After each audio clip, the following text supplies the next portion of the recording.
প্রেশারটা লো হয়ে গেছে, একটু মাপ দেন।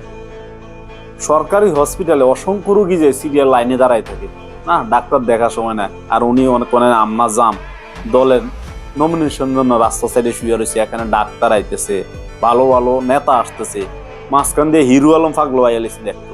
যে ব্যক্তি ভাইরাল তার পিছনে দৌড়াইতেছে। তো উনি একটু ভাইরাল, আমজাম ব্যস্ত, মধু ব্যস্ত। তারপর কয়েকটা কথা বলছে কিছুদিন আগে জামাতকে নিয়ে উল্টাপাল্টা কথা, কিছুদিন আগে বিএনপি কে নিয়ে উল্টাপাল্টা কথা, এনসিপি কে নিয়ে উল্টাপাল্টা কথা। আর উনি এখন বর্তমান নমিনেশন জন্য আসছে। আর হাজার হাজার মানুষ আহারে প্রেশার মারতেছে, কেউ বালিশ ইন্না দিতেছে, একটু পর পর চেঞ্জ করতেছে, আমার টাইম শিট চেঞ্জ করতেছে। শিট কত বানাই লইছে, 1 ঘন্টা চেঞ্জ দিতেছে। এখন নাকি 136 ঘন্টা অনাসান না খাইয়া রয়েছে। কি সম্ভব? বর্তমান বিজ্ঞান বলে একজন মানুষ 3 দিন পর্যন্ত না খেয়ে বাঁচতে পারে। আর এই বাটপার নাকি আজকে 5 দিন 6 দিন না খাইয়া রয়েছে। এখন তারে হসপিটাল অ্যাম্বুলেন্স আইলেছে।